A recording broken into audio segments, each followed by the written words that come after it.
Ok, saludes, presentes compañeros. Saludos.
¿Para qué ingresa?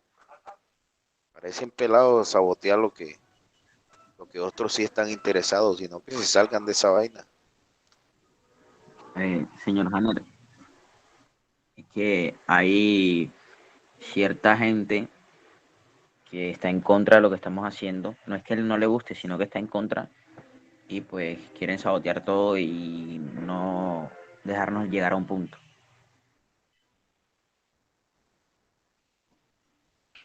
Ok, ok.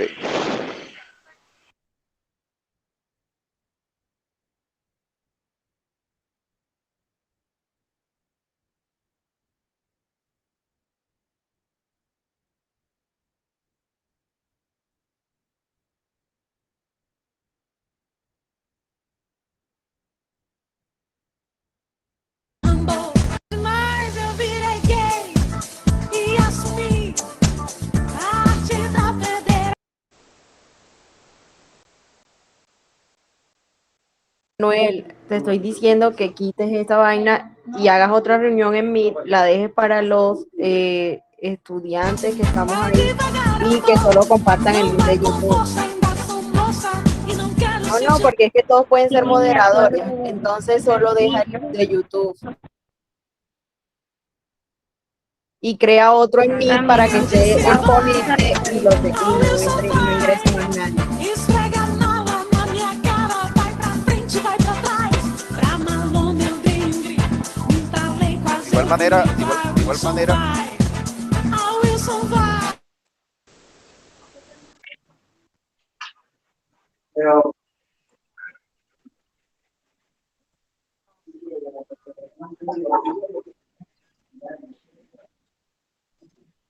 Espérate y compartimos el link de YouTube para los que están aquí, ingresen al de YouTube y no... Sí, por favor, compartan el link. Gracias. Por Zoom sería mejor hacer la reunión, ya que por Zoom deja a alguien que tenga una cuenta de Zoom Premium o algo así, porque ya que Zoom solamente deja un anfitrión.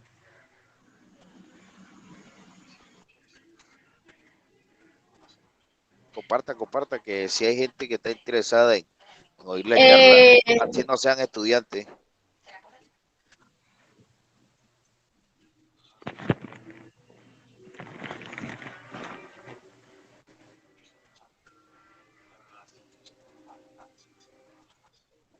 Muchas gracias por el link.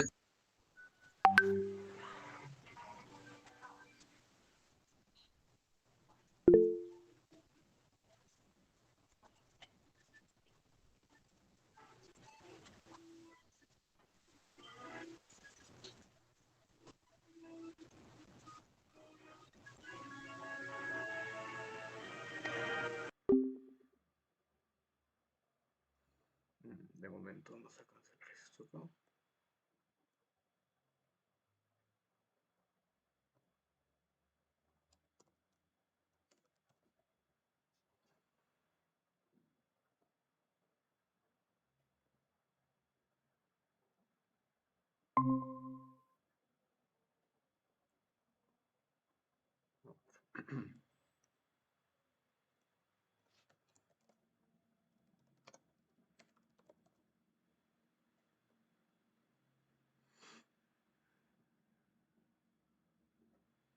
Resto,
compartanle el link al ponente para que ingrese y yo creo que ya después de eso Creo que Alejandra se lo va a compartir. Ok. Ya la transmisión de YouTube sigue en vivo, así que los que están viendo la transmisión, por favor, disculpen los inconvenientes que se presentaron, pero bueno, ya estamos realizando las acciones pertinentes para poder llevar a cabo la charla que nos va a beneficiar a todos.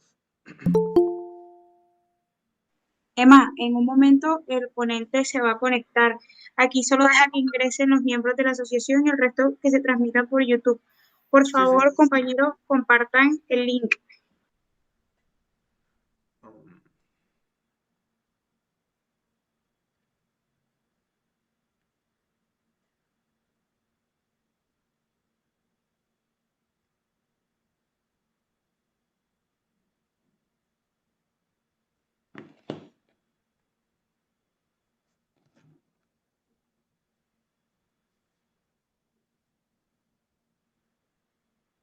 Um,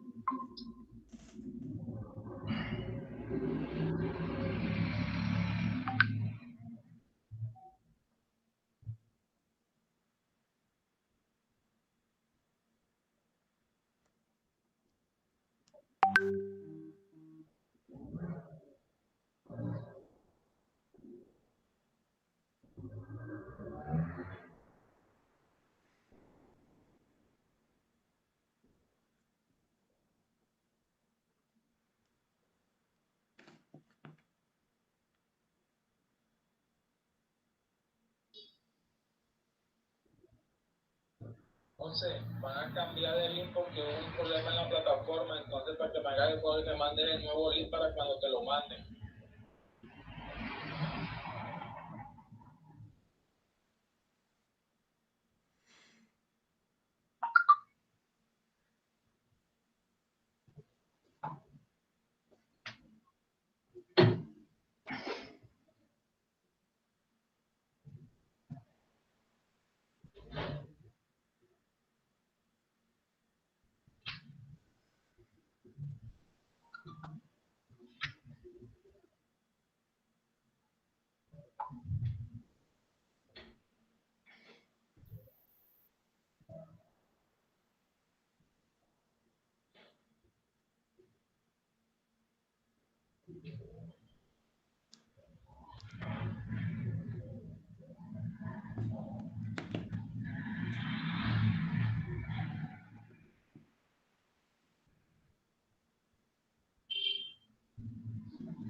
Bueno, doctor José Fernando, que digo, vamos a iniciar a las 3:15, así que un último minuto de espera y damos comienzo a la charla, ¿vale? Vale, ya son las 3:15 realmente.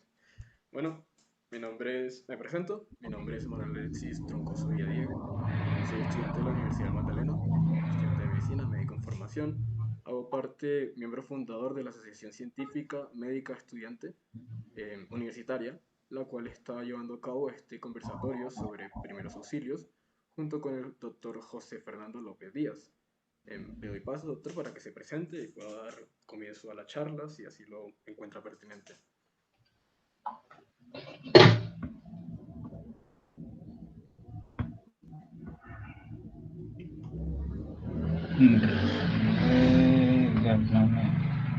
Regálame un segundo, ¿me estás escuchando ahí? Es que no Sí, sabía si tenía el micrófono activado, ¿vale? Okay. Entonces voy a compartir nuevamente. Bien.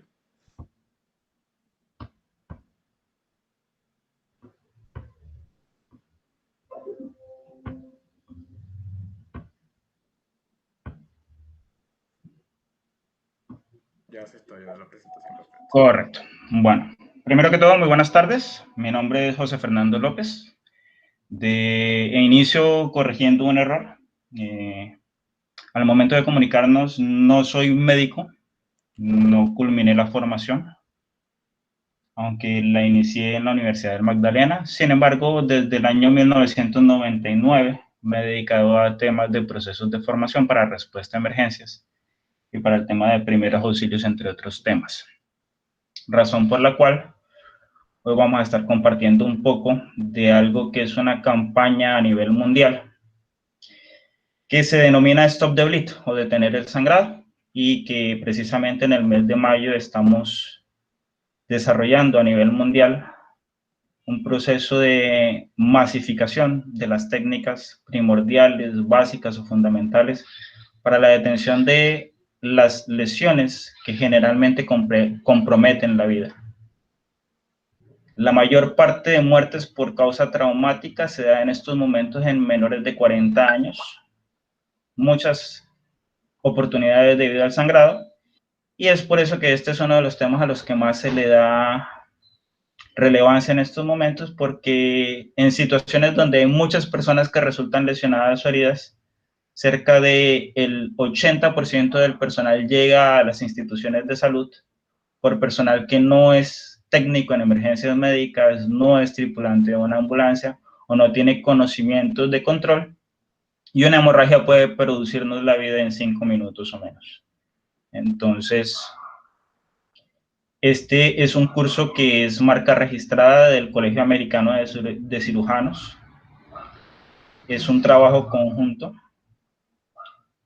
Para que sepan un poco más de mí, ese Colegio Americano de Cirujanos genera unos avales o unas habilitaciones a personas que dictan este tipo de formación, que se puede hacer en 2 niveles. Para personal lego o que no tiene una formación inicial, que es la que vamos a realizar el día de hoy, partiendo de la base de que hay personal en formación médica, como hay personal que tal vez no tiene todavía esa formación, y que lo que nos enseñan para ser médicos no necesariamente es lo que debemos aplicar en el ambiente extrahospitalario. Lamentablemente, muchos de nuestros médicos se forman para trabajar con todos los recursos dentro de una institución hospitalaria, pero fuera de un hospital no sabemos qué hacer.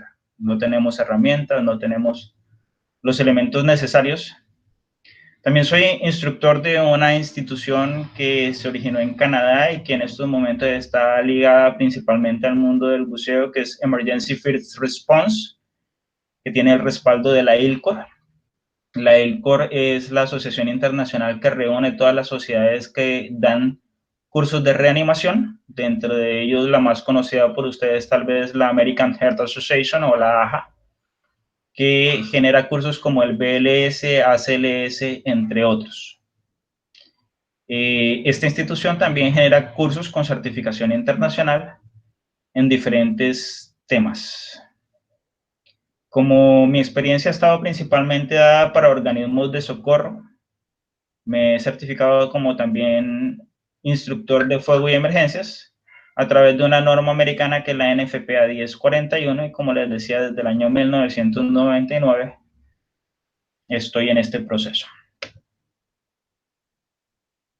Lo que vamos a trabajar en la tarde de hoy, por lo menos en la primera hora, ya dependerá de ustedes en el tema de preguntas si abordamos otros temas, tiene que ver con un curso que está definido como un trabajo consenso de un comité de trauma del Colegio Americano de Cirujanos, del Colegio Americano de Médicos, de una asociación que tal vez conocen algunos, que es la NAEMT, que es la de la Asociación Nacional en Estados Unidos para Técnicos en Emergencias Médicas, y gran parte de lo que vemos hoy en día para el tema de control de hemorragia está dado por lo que son las tácticas de cuidado en combate para personas que participan de situaciones donde hay enfrentamiento bélico.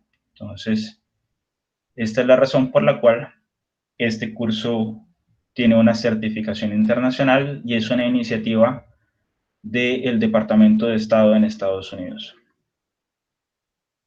Por protocolos debo dar esta advertencia, sin embargo, esta versión de la presentación, que es la versión de la presentación para personal lego, no tiene esas imágenes perturbadoras, pero sí algunas cosas que de pronto no están en nuestra mente pueden llamarnos la atención, como algunas de las técnicas de control de sangrado que vamos a contemplar en el día de hoy. Entonces les comentaba, la primera causa de muerte prevenible luego de una lesión es una hemorragia. Como no todos seguramente son del ámbito médico, una hemorragia simplemente es la manifestación de sangrado al romperse uno de nuestros vasos sanguíneos.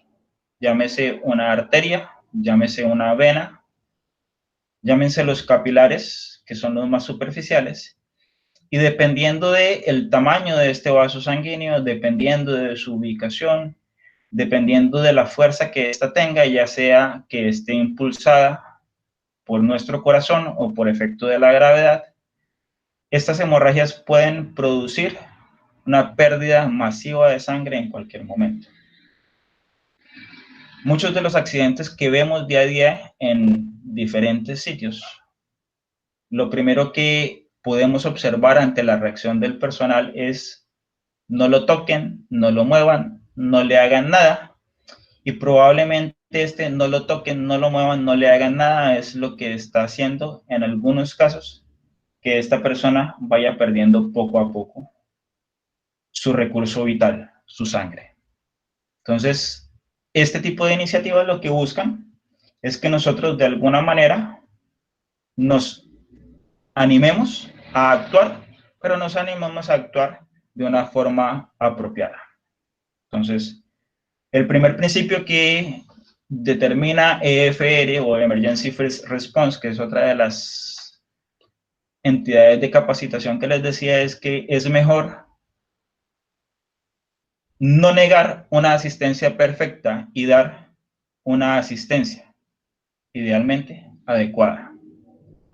Podemos tener miedo a actuar o a controlar una situación de emergencia por muchos factores. El principal de ellos puede ser el desconocimiento.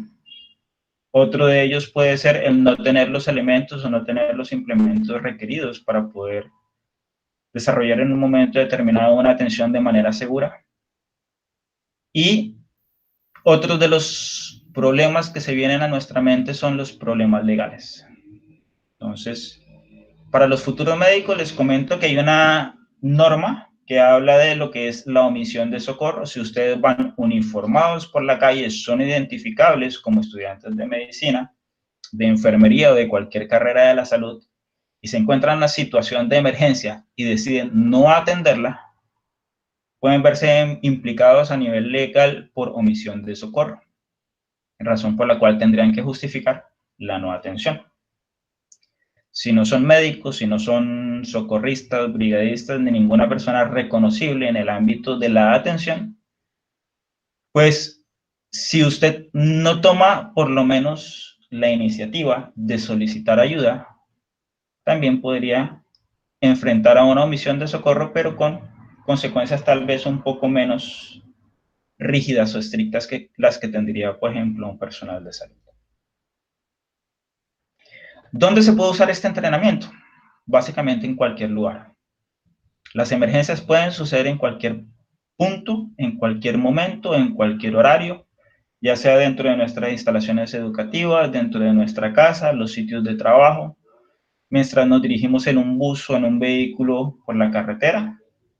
En estos momentos la accidentalidad de tránsito en nuestro país es elevada, en medio de una tormenta eléctrica, en un enfrentamiento armado, y esto lo tenemos en cuenta principalmente porque en Estados Unidos últimamente los tiradores activos se han vuelto una moda que esperamos no llegue a Latinoamérica, pero nos encontramos en estos momentos, particularmente en Colombia, ante una situación donde las protestas, las marchas y todos los procesos relacionados con el descontento de la comunidad han llevado a enfrentamientos con los organismos del Estado y donde se pueden presentar situaciones también relacionadas con armas, sean estas letales o no letales.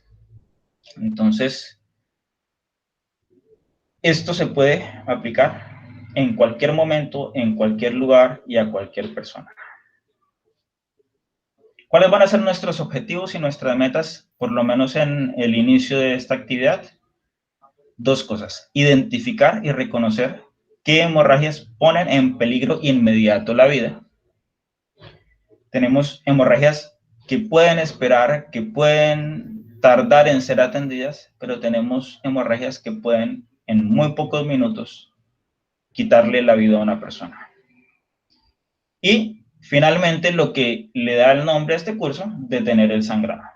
Entonces vamos a ver 3 pasos principales para la detención del sangrado. Uno de ellos es la presión directa. Por muchos años es la principal técnica enseñada para el control de hemorragias. Se puede hacer por cualquier persona con recursos muy escasos. Sin embargo, hoy vamos a hablar de otras 2 técnicas tal vez no tan conocidas. Una de ellas es el empaquetamiento y otra los torniquetes, sobre los que nos han hablado 1001 cosas. Se han satanizado por muchos años, pero hoy en día están dentro de las recomendaciones prácticas para el control de hemorragias que comprometen la vida en un momento determinado.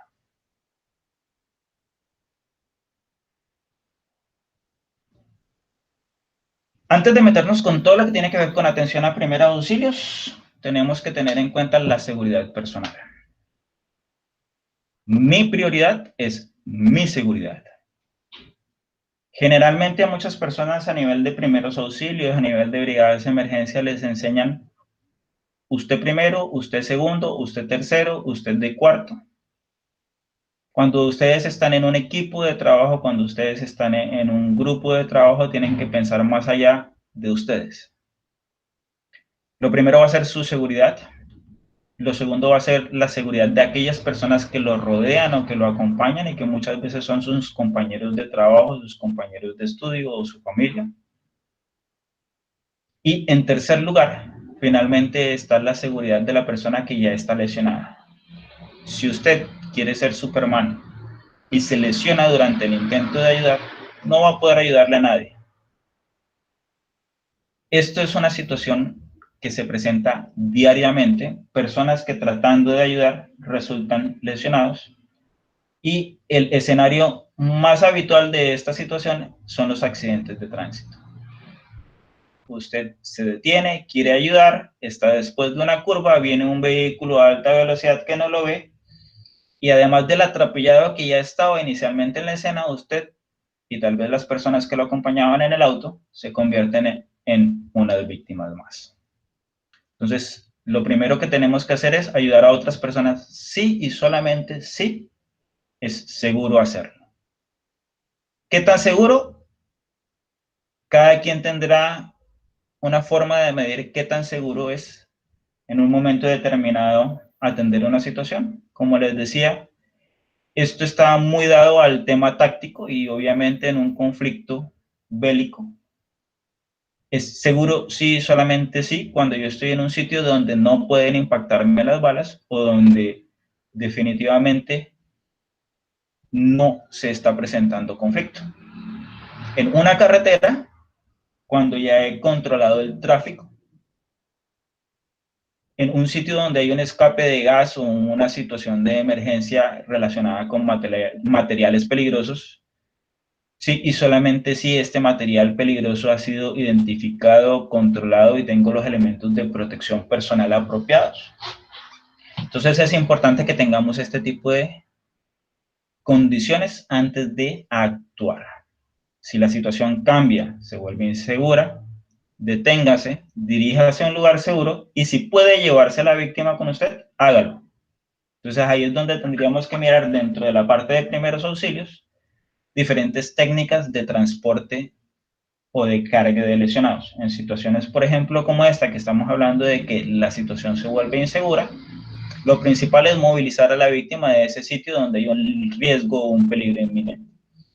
Si yo estoy en medio de un incendio, no voy a esperar a verificar el pulso, a la respiración, a hacer una evaluación secundaria de cabeza a pies del paciente mientras me estoy quemando, sino que lo retiro del sitio para evitar que él se queme, para evitar quemarme como auxiliador y en un sitio seguro lo atiendo.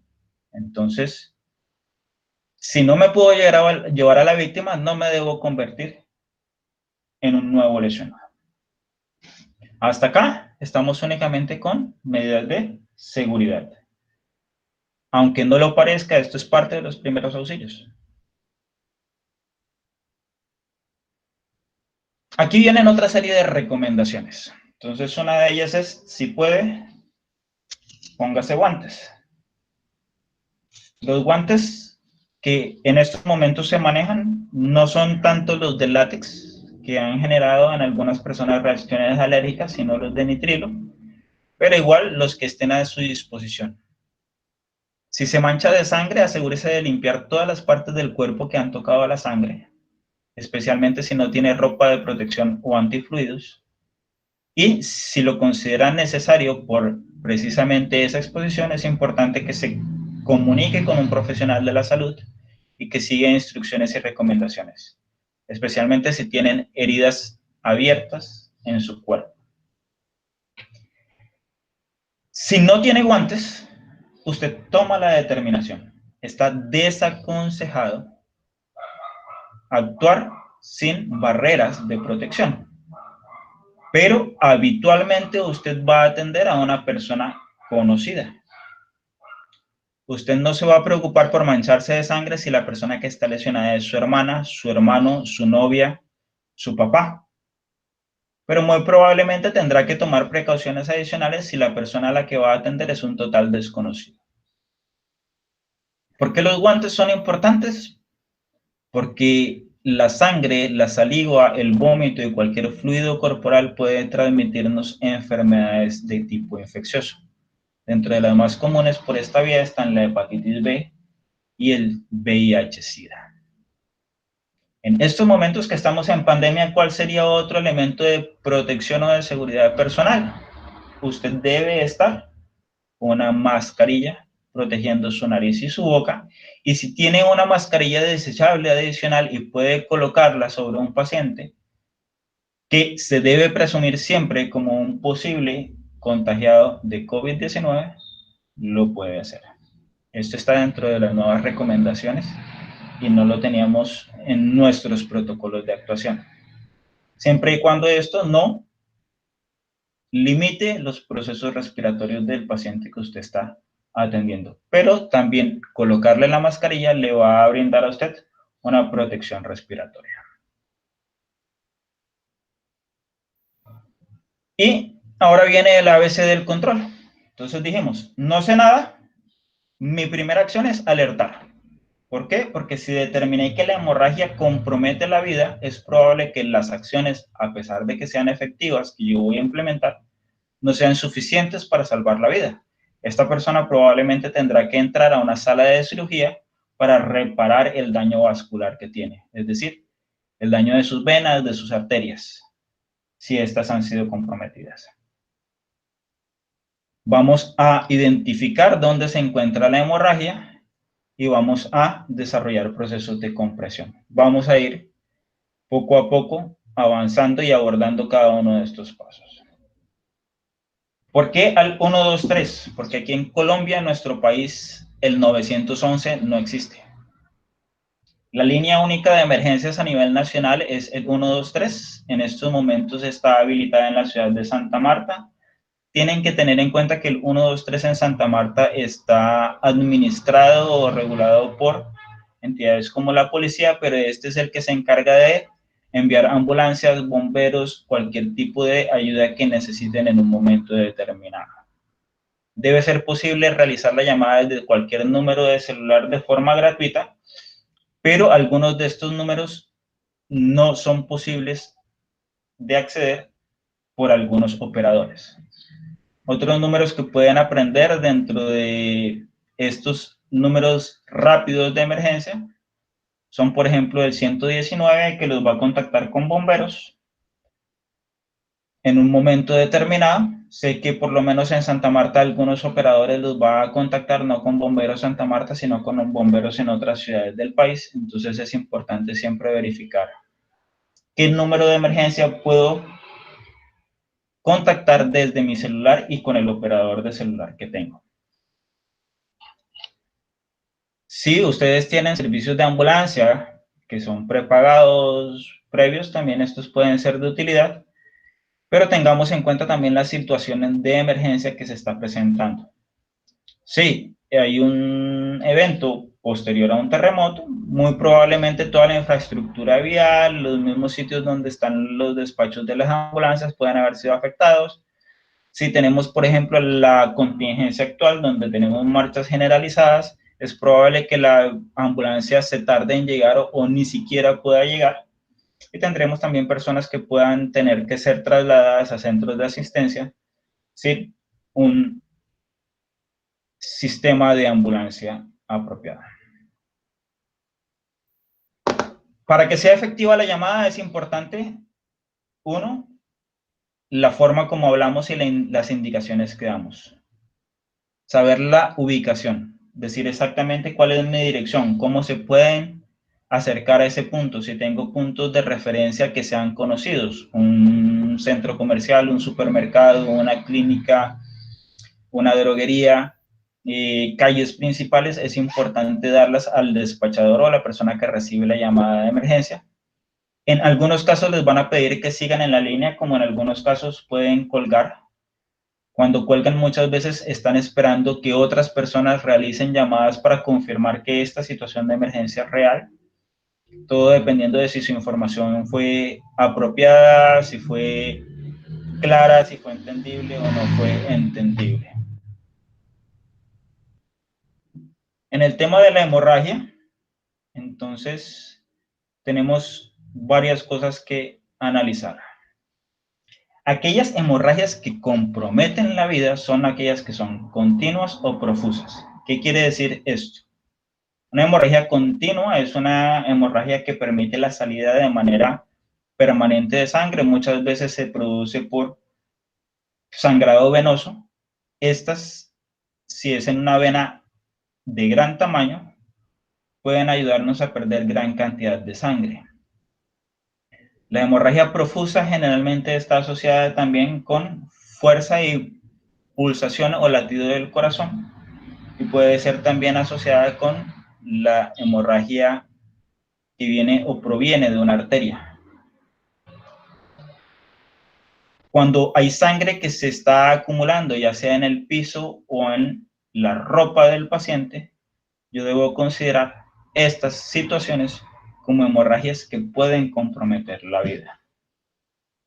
Para los estudiantes de medicina, señales o signos de shock. Shock hay diferentes tipos, pero el hipovolémico, que es el producido por pérdida de sangre, al igual que otros, tiene una serie de señales características o de signos característicos, dentro de los que se encuentra que la piel se torna fría, puede haber un sudor que es frío y pegajoso. La persona, por pérdida de sangre, tiende a ponerse más pálida de lo que es normalmente, y puede tener una sensación de escalofríos.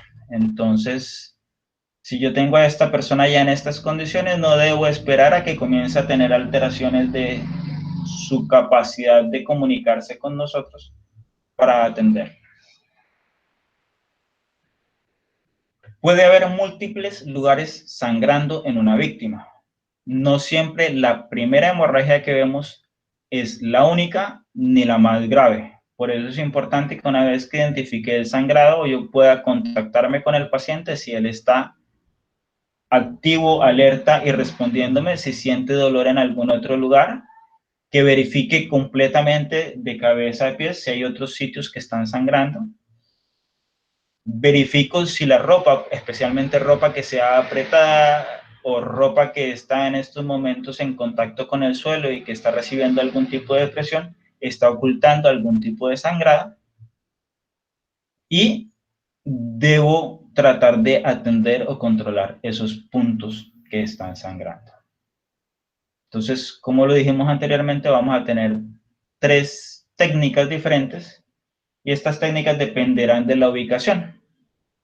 Para brazos y piernas, sí y solamente si la hemorragia es grave, profusa y no la puedo controlar por otras técnicas, la indicación principal es el torniquete.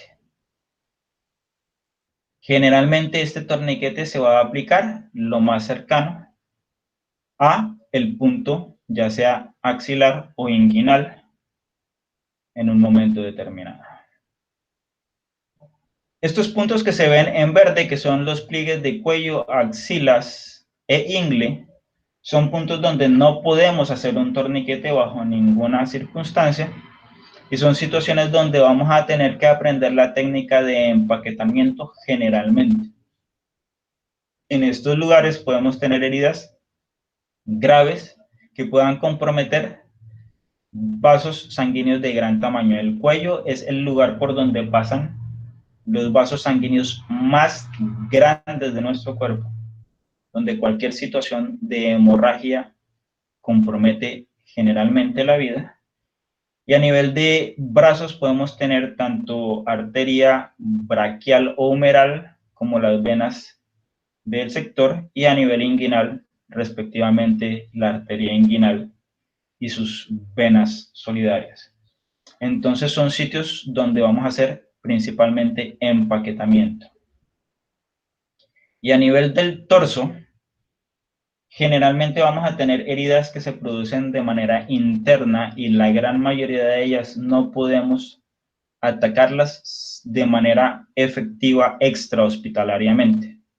Generalmente se dan por heridas penetrantes y nos generan una serie de condiciones adicionales. Por poner un ejemplo, hay algo denominado el área precordial, que es un área física imaginaria que determina que cualquier herida que penetró en algunas zonas de la espalda, el pecho y el abdomen pudieron en algún momento determinado afectar el corazón o los pulmones. Y estas heridas tengo que atenderlas e identificarlas rápidamente. Entonces, una vez que identifico en cuál de esos 3 lugares está la hemorragia, voy a pasar a los procesos de compresión. La primera que vamos a hacer es presión directa, enfocándonos en la ubicación del sangrado. Usar la gasa puede ser suficiente en heridas que no comprometen la vida. Si no tienen gasas, tela limpia puede ser la opción para cubrir la lesión, pero si la presión detiene el sangrado, contrólela hasta que la ayuda llegue. Esto sería lo más básico. En este video, simplemente, a pesar de que nuestra persona que está haciendo la demostración no tiene los elementos de barrera de protección que hablamos, como los guantes, nos muestra cómo un suéter limpio me puede ayudar a hacer presión directa. Esta presión directa la puedo hacer en brazos, en piernas, en abdomen, en cualquier sitio, pero generalmente va a ser efectiva única y exclusivamente con lesiones que no comprometen la vida o que no generan mucho sangrado. En algunos casos, por ejemplo, las heridas penetrantes por arma de fuego, debidas a un proyectil, pueden generar un sangrado leve o moderado a nivel de el orificio como tal, pero la sangre tiende a acumularse en el interior de la cavidad afectada. En el caso del empaquetamiento o de la compresión, que se va a aplicar para heridas graves, la presión superficial ya no va a ser suficiente, no va a ser efectiva. Hace mucho tiempo aún a estas heridas se les aplicaba solamente presión directa, pero si la herida es profunda, especialmente en los sitios que mencionamos, la articulación de los hombros, la articulación de la ingle o el cuello, la recomendación actual, la recomendación vigente es, ojalá con un dispositivo similar al de una venda, lastimosamente por el color y por el fondo que tengo, se pierden en el video. Voy a introducir y voy a hacer una especie de taco o una especie de tapón con ese elemento, con esa venda o con ese apósito. Algunos de estos apósitos que venden para este propósito pueden tener agentes hemostásicos, es decir, que ayudan a que el sangrado se detenga más rápidamente, favoreciendo la coagulación. Algunos no los tendrán. Y de acuerdo a esto, yo tengo que mantener mi presión entre 3 y 10 minutos, generalmente. Si necesito mis manos libres, puedo aplicar con una venda elástica o un vendaje compresivo después de haber aplicado el tapón. Importante en este caso, no voy a utilizar gasas pequeñas unitarias y una tras de otra hasta que llene el espacio, sino que debe ser un elemento continuo. Ustedes no querrán que finalizada la cirugía, resulta que el muchacho vuelve con infección a la clínica porque quedó un apósito, quedó una pequeña compresa que se confundió con los tejidos, que se confundió con la sangre dentro de la herida y se infectó. Entonces es importante, hay elementos específicos para poder hacer esto. El Colegio Americano de Cirujanos y todos los que manejan esta propuesta o este plan de control de hemorragias buscan de alguna manera que nosotros cada uno, por lo menos aquellos que estén más propensos a tener que aplicar este conocimiento en algún momento, cuente con un kit personal. Ese kit personal puede ser un pequeño bolso que puede ir adosado a el cinturón o que puede ir en un bolsillo del pantalón, que generalmente va a tener los elementos básicos como un torniquete, un elemento para realizar la compresión o la empaquetada, guantes y elementos básicos para el control de hemorragias. Todo esto que les expliqué del empaquetado lo vamos a ver en estos momentos en la demostración. Este elemento es un elemento comercial que tiene un agente hemostático, es decir, un agente que además de la gasa ayuda a generar mayor coagulación, activando plaquetas y todos los factores de coagulación. Y obviamente, idealmente protegidos por nuestros guantes, vamos a hacer lo que está haciendo la persona en la demostración. Hasta completamente desarrollar el taponamiento y seguimos igualmente con la presión. Esto lo voy a hacer principalmente en cuello y en las articulaciones donde se unen el hombro, la ingle. Si bien lo puedo utilizar también en algunas otras articulaciones o en otros puntos de pliegue, como son los pliegues de los codos y la zona poplitea detrás de la rodilla, principalmente están destinados a hacerlo a nivel de estas articulaciones. A nivel del abdomen se podría pensar por algunos que puedo hacer este proceso. Lamentablemente la cavidad abdominal es tan voluminosa, tan grande, que muy probablemente el empaquetamiento no va a ser completamente efectivo en este tipo de situaciones, y si la manipulación de pronto de la cavidad abdominal de manera descuidada puede generar algún tipo de complicación. Entonces, para personal lego principalmente,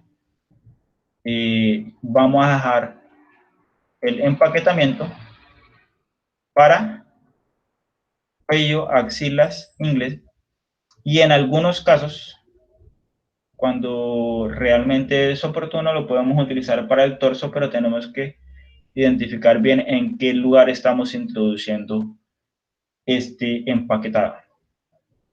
Sería difícil para personas que no tienen formación en anatomía decirles si es que la herida es profunda y está a nivel de la tercera línea intercostal, no la vayan a meter, porque resulta que van a meter eso en los pulmones y van a generar un proceso más complejo o que van a afectar otros órganos, otros componentes. Entonces digamos que a nivel del torso manejemos la presión de manera directa en la medida de lo posible, si no tenemos certeza de qué podemos afectar a nivel de esa área en particular. El torniquete, el satanizado por mucho tiempo.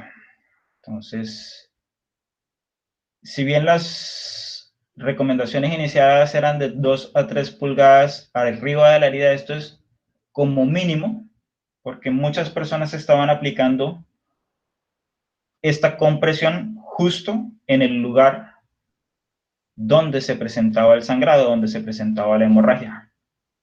Entonces, lo vamos a aplicar por lo menos 2 a 3 pulgadas por encima de la herida, pero siempre cercano a la articulación de la ingle o a la articulación del hombro, donde sea posible cubrir totalmente la circunferencia. No lo vamos a colocar nunca sobre codo ni rodilla. Y el torniquete, ahorita vamos a ver la técnica, se debe presionar, oprimir hasta que completamente se detenga el sangrado. Uno de los principales errores al colocar un torniquete es no detener el sangrado con él. Y el problema radica en que el torniquete es doloroso y que ese dolor puede hacer que usted no lo apriete lo suficiente. No se debe remover el torniquete una vez que se ha aplicado, y se deben evitar prácticas que antes se recomendaban, como aflojar periódicamente hasta la atención. Entonces, aunque más adelante vendría la sección de preguntas, cositas importantes. ¿Cuánto tiempo puede tener una persona un torniquete sin causar daño significativo para sus tejidos? 4 horas es el tiempo máximo recomendado, pero estas 4 horas incluyen el traslado de la persona al centro de atención y el tiempo de cirugía, idealmente. Se puede aplicar a cualquier persona, incluso usted mismo se puede aplicar un torniquete. Se puede aplicar sobre ropa ligera, aunque cuando es muy abultada, especialmente en sitios donde hace frío, se puede recomendar cortar o retirar la ropa. Como les decía, los torniquetes son muy dolorosos y se puede requerir en algunos casos un segundo torniquete para detener el sangrado. Entonces, aquí sí viene una recomendación importante. Si ya puse un torniquete y no fue suficiente para detener el sangrado, el segundo torniquete lo tengo que poner por encima de el lugar donde apliqué el primer torniquete. Acá vamos a observar la aplicación de un torniquete táctico a nivel del brazo. Entonces, la recomendación de estos cursos y la recomendación actual en estos momentos para muchos de los procesos de formación es utilizar este tipo de torniquetes tácticos o que han demostrado efectividad en el proceso de control de hemorragias, siempre que sea posible. Sin embargo, si la única alternativa que tengo es un torniquete improvisado, puedo utilizarlo. Entonces lo debo presionar completamente hasta que se detuvo el sangrado, y una vez colocado debo colocar la hora de aplicación de ese torniquete. Por eso normalmente estos torniquetes tácticos tienen una cinta para el tiempo, y dentro de mi kit debo tener un marcador que me permita hacer esta anotación. Esto ya no es necesariamente de su interés, pero es parte de la presentación dentro de lo que recomienda la Asociación Americana, y es que hay gran cantidad y variedad de torniquetes tácticos comercialmente distribuidos. Estos son algunos de los que pueden encontrar y que se encuentran recomendados actualmente por el colegio y que tienen una serie de nombres con los que se pueden conseguir en el mercado. Como estos productos principalmente son americanos, aquí en Colombia no siempre son fáciles de conseguir, pero ya en algunos sitios se están comercializando. Entonces, un torniquete como este puede ser la diferencia entre la vida y la muerte de una persona. A nivel de organismos de socorro, es probable que encontremos algunos torniquetes que son neumáticos, es decir, se infla de aire un dispositivo que es el que hace presión, similar al esfigmomanómetro que podemos tener en un tensiómetro, que podría servirnos en un momento determinado para hacer un torniquete. Entonces, por ejemplo, si yo en mi botiquín de primeros auxilios no tengo un torniquete táctico, no tengo elementos para hacer un torniquete improvisado, pero tengo un tensiómetro de tipo manual con un esfigmomanómetro, que es el brazalete que normalmente inflamos, ese lo puedo utilizar para generar la presión requerida para el torniquete. En los niños puedo utilizar la misma técnica, los mismos torniquetes, salvo cuando son muy pequeños. Y si son muy pequeños, generalmente solamente la presión directa es suficiente para el control de las hemorragias.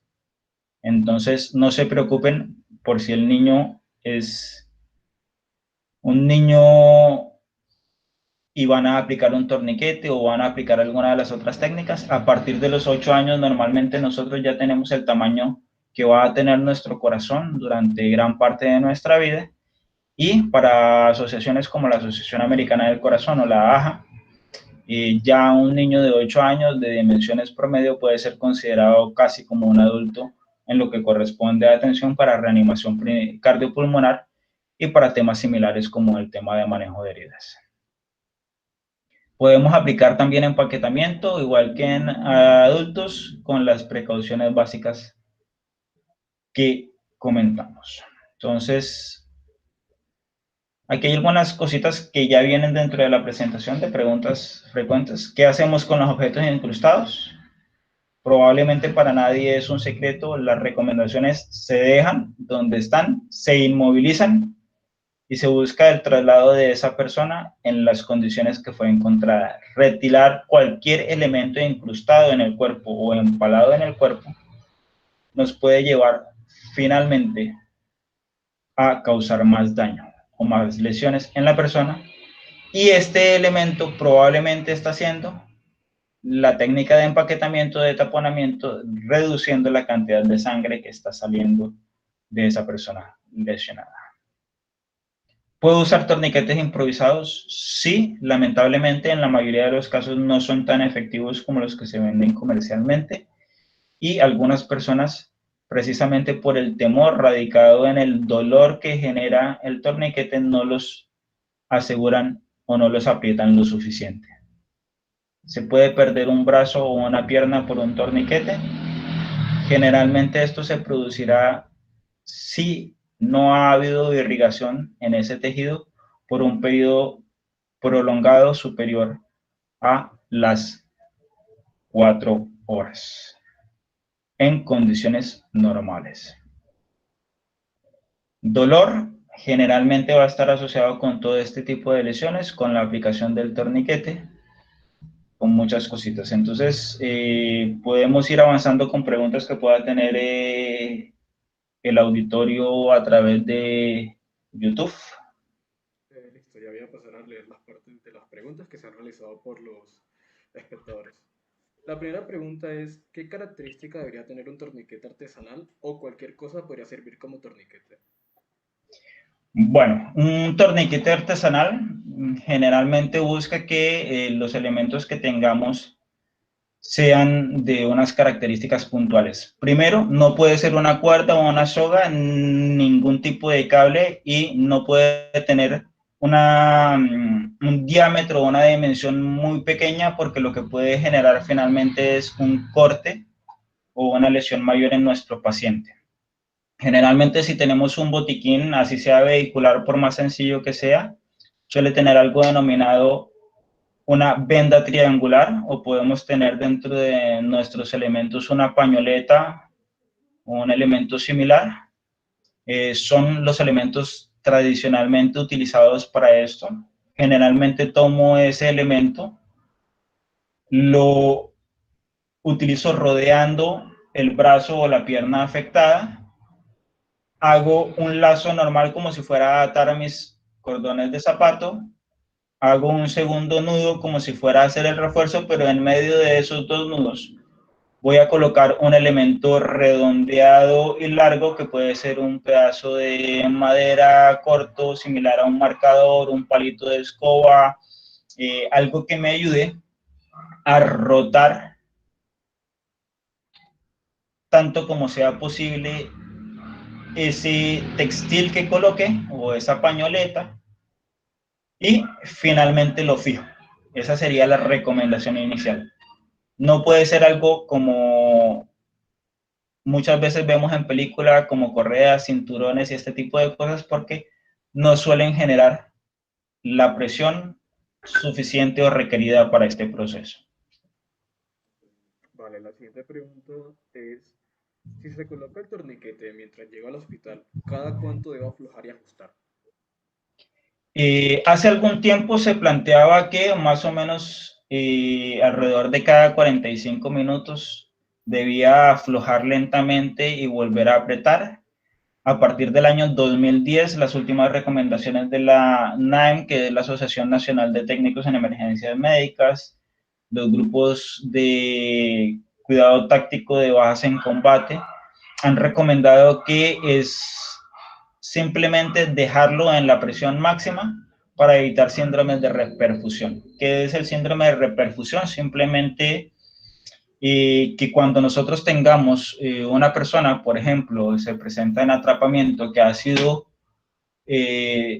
presionada de su pierna por varias horas en un momento determinado por un muro que se cayó, y lo levanto rápidamente sin ningún tipo de control, la sangre oxigenada que está llegando a un tejido que ya está acostumbrado a un metabolismo anaeróbico causa más daño. Esa oxigenación brusca y rápida que se puede dar al tratar de aflojar lentamente, que simplemente dejar completamente apretado durante todo el tiempo que se requiera, principalmente si son esas 4 horas que hablamos. Entonces, no hay que aflojar periódicamente en estos momentos. Vale. Otra pregunta que está en el chat es, respecto a los objetos incrustados, ¿cómo así que se inmovilizan? Generalmente lo que hacemos es que si el elemento es muy grande, por ejemplo, si es una reja, pues no puedo llevar al paciente con reja incluida a la clínica. Entonces debo hacer cortes del elemento simplemente, pero usualmente con los elementos propios de un botiquín o con elementos como puede ser un vaso desechable, materiales que me ayuden a fijar ese elemento que está incrustado en el paciente de tal manera que cualquier movimiento que yo haga a ese paciente no se vea reflejado en un movimiento del elemento, ¿sí? De pronto la presentación como tal no tiene una imagen de esto, pero sí la podemos conseguir fácilmente. El caso típico es, por ejemplo, un lápiz de un niño incrustado en el ojo. Yo hago una pequeña perforación en un vaso tintero, por poner un ejemplo de estos de cartón, o un vaso un poquito más grande, que me permita cubrir ese ojo, evitar que ese lápiz se pueda mover de un lado a otro, porque el niño va a tener o el adulto va a tener la tentación de mirar y mover de un lado hacia otro. Y esa fijación ayuda a que se reduzcan las lesiones nerviosas y vasculares principalmente. Vale, otra pregunta es, ¿qué recomendaciones hay para el traslado del paciente cuando no se puede hacer en ambulancia? Bueno, cuando no se puede hacer en ambulancia hay una serie de criterios. Uno de ellos depende del nivel de daño o de lesión, o sea, si la lesión compromete la vida, sí o sí, el mejor transporte siempre va a ser una ambulancia. Un caso de estudio que muchas veces se utilizaba en procesos de formación, tal vez antiguo para algunos, fue la muerte de Castro Caicedo en el Congreso de la República, donde este señor, teniendo un infarto dentro del mismo proceso legislativo que estaban haciendo en un momento determinado, es atendido inicialmente por algunas personas que estaban en la sala, dentro de ellos el señor Roy Barrera, que es médico, y ante la demora de las ambulancias decidieron trasladarlo en un vehículo particular. Tan solo 30 segundos después de que se llevaron a Castro Caicedo en un carro particular, llegó una motoambulancia con un desfibrilador externo automático que hubiera podido ser la diferencia entre la vida y la muerte de esa persona. Entonces, si puedo estabilizar a ese paciente y hay probabilidad de que llegue una ambulancia, lo traslado en ambulancia. Si no, mi vehículo de transporte debe dar la mayor comodidad y debe ser lo más cercano a una ambulancia como sea posible para este tipo de situaciones. En casos donde el tema de orden público, las situaciones lo dificulten, yo tengo que trasladar a un sitio donde este personal o esta persona pueda ser alcanzado por ese elemento. Puedo tratar de reducir distancias, buscar un punto medio, no necesariamente llevarlo completamente hasta el centro de atención, porque, como les dije, 5 minutos pueden ser suficientes para que la persona pierda la vida. Esto dependerá también de los recursos. Lastimosamente en nuestro país y especialmente en nuestro medio no tenemos sistemas de aeroambulancias o de helicópteros que nos presten este tipo de atención. Hay situaciones que definitivamente ameritan el transporte, pero que no sea la ansiedad, que no sea el temor lo que nos motive. Muchas veces ya a los 3 minutos esperamos que el servicio de ambulancia esté en el sitio, a los 5 o 7 minutos estamos saliendo corriendo y resulta que así como la ambulancia tuvo dificultades en el tránsito, nosotros tuvimos dificultades en el tránsito, y la diferencia es que en la ambulancia hay una persona entrenada y equipada para responder problemas durante el traslado en un vehículo particular. No tenemos ni la persona entrenada, ni los equipos, ni la comodidad para hacerlo muchas veces. Vale. Continuando con esta pregunta, ya agregándole yo por esta parte. Habíamos mencionado que la parte inicial durante los primeros auxilios es garantizar nuestra seguridad personal, ¿cierto? Sí, señor. Exacto. Tomando el contexto que se está presentando actualmente en Colombia, que se están realizando las marchas y muchas personas pueden requerir de los primeros auxilios por nuestra parte o por cualquiera de nuestras personas que estén en la marcha, ¿existen algunas maniobras o técnicas recomendadas para poder transportar a las personas las cuales las requieran para salir de la zona de riesgo? Vale, sí lo hay. Básicamente la más fácil se denomina el cargue de bomberos. En estos momentos no tengo dentro de la presentación este cargue, pero si ustedes lo consultan, es básicamente yo llevo a la persona sobre mi hombro, ella va a estar flexionada sobre mi hombro a nivel de la cadera, yo voy tomando sus piernas, la parte del tronco y de la cabeza quedan hacia mis espaldas, y esta es una técnica de transporte rápida y fácil de emergencia que yo puedo aplicar por distancias cercanas a 300 metros, que pueden ser 3 cuadras largas, y con personas incluso que tengan un peso mayor al mío. La recomendación de todo este tipo de transportes de emergencia es que se haga por la menor cantidad de recorrido posible, pero digamos que perfectamente una persona en condiciones físicas normales podría desplazarse 150 metros, alguien con un mejor estado físico puede llegar entre 300 y alguien entrenado hasta 500 metros con una persona en estas condiciones.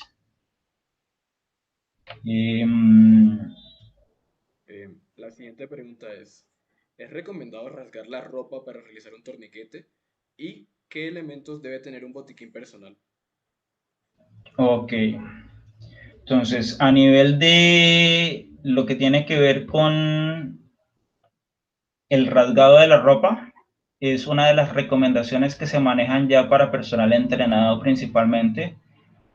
Usualmente uno tiene una tijera que se denomina tijera de vendajes o tijera de trauma, que tiene un borde romo, que impide que cuando yo estoy haciendo el corte de las prendas lesione al paciente, pero debo ser también prudente con ciertas cosas. Por ejemplo, si voy a hacer un corte alrededor del torso de una mujer donde voy a exponer sus senos o donde voy a exponerla en ropa íntima, pues también tengo que preservar y cuidar la intimidad de esa persona. Generalmente eso se hace en espacios donde hay cierto control de ese tema, como dentro de la ambulancia, pero hay situaciones donde sí o sí debo hacerlo. Dentro de los elementos básicos de un botiquín, por decirlo de alguna manera, hay cosas que van variando. Generalmente,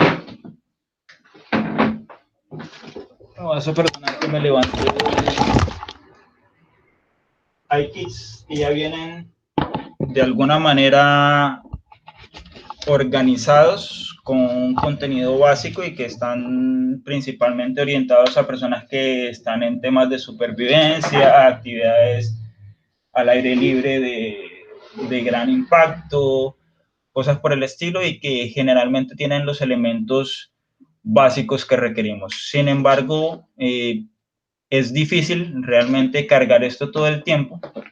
Una recomendación básica es, por ejemplo, como les decía, en un pequeño estuche, cargar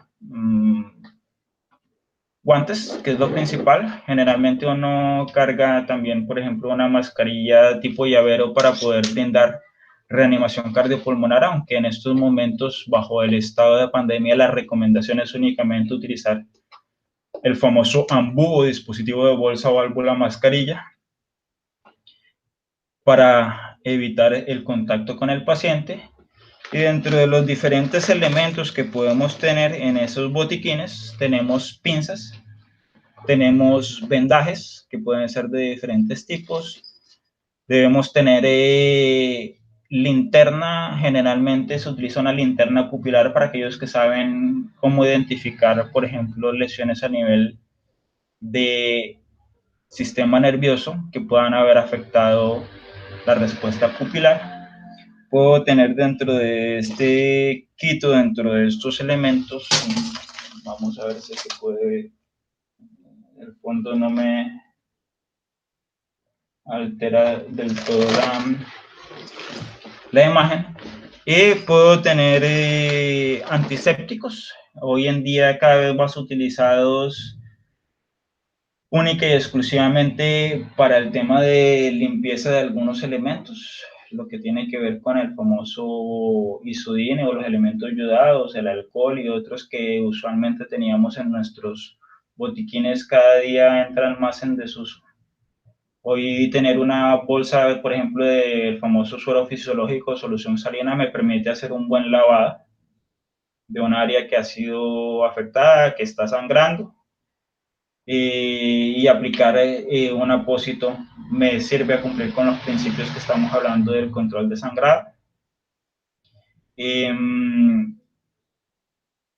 Todo depende también de la utilidad. Por poner un ejemplo, nos podemos ver en la tentación de utilizar para este tipo de situaciones cremas y ungüentos que puedan de alguna manera, según alguna persona, ser de utilidad, y resulta que, por ejemplo, personas que son afectadas por elementos como gas pimienta, gases lacrimógenos, estos pueden ser afectados o alterados por detergentes y jabones, que a veces llevamos considerando que pueden ser más efectivos en retirar las sustancias que están contaminando o afectando a la persona. Entonces, todo dependerá de qué quiero, qué tengo, qué necesito, cuál es la intencionalidad, pero un pequeño estuche de bolsillo con un par de guantes, un par de gasas, tal vez una venda y una mascarilla para reanimación podría ser más que suficiente, y ya de ahí para allá todo dependerá del nivel de formación de la persona, dependerá de otros factores. La otra pregunta es, en caso de pérdida total de una extremidad, por ejemplo, pérdida de una mano, ¿el torniquete sería efectivo? Sí, de hecho es una de las indicaciones que sí o sí debo aplicar. Y lo otro que puedo aplicar es la conservación del muñón. ¿Qué es la conservación del muñón? La pieza que se perdió, ya sea un dedo, ya sea la mano, ya sea el brazo completo, yo lo puedo tomar, introducir en una bolsa limpia, y esta bolsa introducirla posteriormente en algún material que me brinde algún tipo de refrigeración, que me ayude a bajar la temperatura. Si es hielo, tratar de que no haya un contacto directo porque tiende a quemar los tejidos. Pero si puedo utilizar estos elementos que comercialmente tenemos actualmente, que son geles que ayudan a mantener la temperatura fría. De alguna manera se cuenta con ellos en algunos botiquines. Los puedo utilizar para que un cirujano experto pueda reimplantar esa parte seccionada. La siguiente pregunta es, si estamos en una situación donde es difícil trasladar al paciente a un centro asistencial y el torniquete ya han pasado 4 horas, ¿qué se hace? No, ya si decidiste colocarlo, ya se quedó. Se pasaron las 4 horas, pero la recomendación es colocarlo sí, solamente sí. Bueno, la recomendación en 2010, esto ha variado un poco de acuerdo a las escuelas y de acuerdo a las personas. Si yo sé que no voy a cumplir con ese tiempo, si no voy a cumplir con esas 4 horas, pues ahí el análisis de riesgo-beneficios. Si no lo pongo, igual se va a morir. Si lo pongo y pasó más de las 4 horas, yo lo que tengo que ir es preparando psicológicamente a esa persona que probablemente le salvé la vida, pero que a pesar de los esfuerzos, esa pierna dependerá que se salve o no se salve de ese médico cirujano que la atiende en primera instancia. Ya una vez aplicada la medida, no hay vuelta de hoja, no hay vuelta atrás. Vale, esa fue la última pregunta que estaban por parte del chat. Así que creo que la sesión de preguntas acabó. No sé si hay algún mensaje final para... No, simplemente que así como está este proceso de formación, hay una serie de procesos de formación a los que se pueden vincular, ya sea a través de organizaciones organizadas como son los diferentes organismos de socorro, o la que yo represento en este caso. Tiene cursos de primeros auxilios de reanimación, lesiones críticas, que es comparable con el famoso BLS, ACLS, que algunos tienen que realizar antes de finalizar sus procesos de formación médica. El tema de cuidado secundario, que es más la atención de primeros auxilios en situaciones que no comprometen la vida, y hay cursos como por ejemplo el cuidado para niños. Estos cursos se dictan de manera que ya es con certificación internacional, que tienen una serie de requisitos de cumplimiento, pueden ser de interés de pronto para el personal médico que está participando dentro del proceso. El tema de hablar de qué hacer, de alguna manera puede resultar un poco sencillo o puede resultar un poco fácil. Ver los videos en ambientes controlados, sin guantes, con un simulador, pueden darnos la percepción de que las cosas pueden ser muy sencillas, pero al momento de actuar yo tengo 3 formas de responder. Cerca del 20% de las personas en una situación de emergencia sabrán qué hacer y actuarán correctamente. Cerca del 30% de las personas que están en una situación de emergencia se paralizarán inicialmente, pero tratarán de imitar y adoptar las mismas acciones que están haciendo otras personas. Tal vez te imiten a ti. 30 al 40% de las personas pueden estar no solamente bloqueadas temporalmente, sino de manera permanente, o reaccionar de una manera inadecuada. Y depende de esa respuesta inicial de aquellos que tratan de organizar en el momento de caos la situación, que se pueda o no controlar o que se pueda extender el pánico en un momento determinado. Si no has atendido una situación de emergencia, si no has visto a una persona sangrar profundamente, probablemente en la primera oportunidad que lo hagas vas a sentir miedo, vas a sentir temor, pero salvar una vida es probablemente una de las mejores recompensas que puede tener cualquiera de ustedes en un momento determinado. Bueno, muchas gracias, José. La verdad, una excelente charla, bastante importante y pertinente para todos los que estamos aquí actualmente escuchándote. Y de parte de Agmon, queremos darte las gracias por darnos este tiempo para explicarnos e instruirnos sobre esto. Y esperamos que en el futuro podamos estar realizando distintas más actualizaciones y nuevas charlas sobre temas que son bastante importantes para todos nosotros. También una gracia a a todas las personas las cuales nos están escuchando y nos dieron de su tiempo y participaron en esta sesión educativa. Bueno, hay una última pregunta aquí, que es que si existe algún contacto para saber dónde hacer esta clase de cursos. Ok, si lo desean puedes compartir a través de YouTube, que es donde está la mayor parte del grupo ahorita, los datos de contacto mío. Generalmente los cursos de Emergency First Response se pueden conseguir con cualquier escuela de buceo acreditada, porque son cursos que están orientados para personas que van a, ya en el nivel profesional, desarrollar actividades de rescate de manera obligatoria, pero también están disponibles para el personal general. Cursos como los de BLS, ACLS, hay diferentes instituciones que los están brindando, organismos de socorro, pero con los datos de contacto que van a pasarles ahí, pueden organizarse directamente conmigo, aquellos que estén interesados. Son cursos con acreditación internacional, con validez de 2 años. Esta certificación o esta acreditación internacional les puede de pronto servir para niveles donde van a tener de pronto que hablar del tema de reanimación, que es para aquellos que están en prácticas de anestesia, aquellos que están ya finalizando la carrera probablemente y deseen trabajar en servicios de urgencia, requerirán conocimientos al respecto. Entonces, yo creo que están esos datos ya compartidos por el canal de YouTube, ¿vale?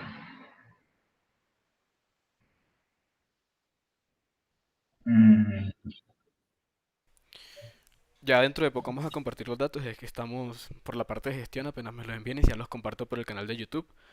Y pues eso. Vale, yo déjame ver si los puedo organizar aquí en una diapositiva en un momentico Ok, sí, mucho mejor. para compartirlo. Entonces, regálame un segundo.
Presentar. Ok, ahí están mis números de celular.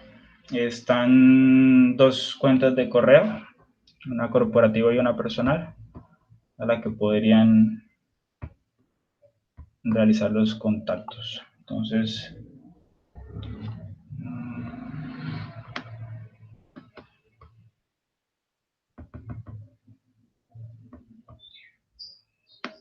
¿sí es visible? Sí, sí se logran ver bien. Ok. Entonces, esos números se pueden contactar conmigo directamente, se pueden organizar grupos de trabajo. Obviamente estos cursos certificados sí tienen un componente presencial, requieren unas prácticas y unas demostraciones de unas habilidades específicas, se realizan con maniquís y elementos de simulación. Tienen diferentes formas de ser desarrollados y generan la entrega también de un manual que les puede servir para repasar permanentemente. Bueno, muchísimas gracias José de nuevo. Muchísimas gracias a todos los participantes. Y les mandamos un saludo de parte de ACMUN a todos y esperamos que la charla haya sido de bastante agrado para todos. Próximamente se estarán realizando más actividades.